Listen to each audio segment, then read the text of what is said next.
Olá pessoal, meu nome é Natana, eu sou psicóloga e coordenadora dos cursos de pós-graduação pelo Instituto Educar Brasil na cidade de Rio do Sul. Eu quero falar para vocês hoje um pouco sobre as psicoterapias de terceira geração. Para isso, vamos começar com um exemplo. Imagine um estudante que está diante de uma prova difícil e que começa a pensar: eu não vou conseguir, eu não sou capaz, os outros vão sair melhor do que eu. E então ele começa a se desconcentrar, olhar para o lado, fazer qualquer coisa, mexer em qualquer coisa, começa a se sentir ansioso, começa a ter vários desconfortos fisiológicos no organismo dele, sudorese, taquicardia. Quando a gente pensa nas psicoterapias de terceira geração, o grande objetivo que se tem é compreender a função que os pensamentos, que os comportamentos, que as emoções, reações fisiológicas têm na vida do indivíduo. E esse que é o grande diferencial. Mas vamos compreender um pouco melhor como é que a gente chegou nas psicoterapias de terceira geração. Inicialmente, tudo começou com o comportamentalismo, behaviorismo, em que se entendia que o indivíduo ele tinha estímulos e ele reagia a esses estímulos. Então, o grande alvo era o comportamento observável. Na década de 60, surgiram cognitivistas que começaram, então, a olhar e dizer assim: não, mas entre o estímulo e a resposta existe um processamento de informação, pensamentos, cognições. E passou-se então a ter como alvo também, e dentro desse movimento em primazia, os pensamentos, no sentido de que eles controlam as reações comportamentais, emocionais, fisiológicas. E essa era a terapia cognitivo-comportamental clássica que originou os Kuhnbeck e colaboradores. Porém, nos anos 2000, começaram a surgir artigos científicos e esse movimento foi ganhando força das psicoterapias de terceira geração, tendo como principais críticas às duas gerações anteriores o fato de uma negligência ao contexto. As psicoterapias de terceira geração começaram a apontar: não, está se negligenciando o contexto, a gente precisa compreender o contexto que esse indivíduo tem esses pensamentos, tem esses comportamentos, e esse contexto dividido em três categorias que são: primeiro, o contexto externo, tudo aquilo que envolve a cultura, os valores, a criação desse indivíduo, o ambiente que ele está inserido. O contexto interno, que é o contexto, de fato, assim, como que o indivíduo lida com tudo que é do externo dentro dele, internamente.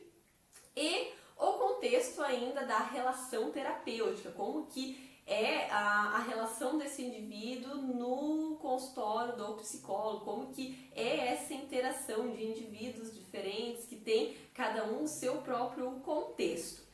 Então, começou a se pontuar muito essa necessidade de olhar de uma forma muito mais integral e ampla para compreender o indivíduo e principalmente compreender não o conteúdo dos pensamentos, dos comportamentos, das emoções, mas sim a função que isso tem na vida do indivíduo. O que pensar de determinada forma exerce enquanto função na vida dessa pessoa. E então, o grande alvo passou, de fato, como eu falei, a ser a função e ampliar a questão de estratégias que o indivíduo pode ter para lidar de uma forma mais adaptativa com muitas coisas, não no sentido de eliminar pensamentos, comportamentos, mas sim, na verdade, ampliar, possibilitar que o indivíduo tenha um leque maior de possibilidades para lidar com as coisas. Porque nas psicoterapias de terceira geração, entende-se que nem todos os pensamentos a gente vai conseguir mudar, que eles são muito automáticos, muito arraigados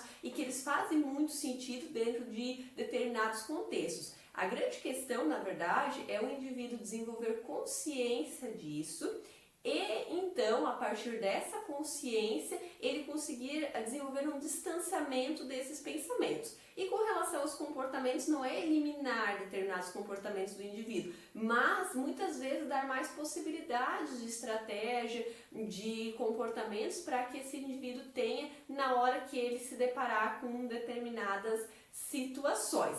E tudo isso precisa estar muito atrelado, muito condizente com os valores, as metas de vida que cada indivíduo tem e que isso vai variar muito de pessoa para pessoa.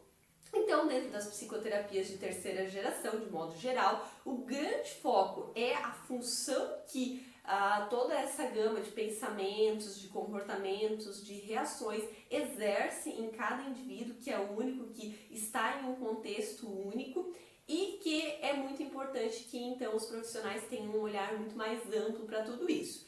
As psicoterapias de terceira geração, é muito importante falar que elas não excluem os conceitos das de primeira e segunda geração. Muito pelo contrário, elas integram esses conceitos que já existiam e aprimoram, trazem conceitos novos para que então se tenha uma questão muito maior, muito mais integral de estratégias para estar auxiliando os pacientes no dia a dia enquanto prática profissional.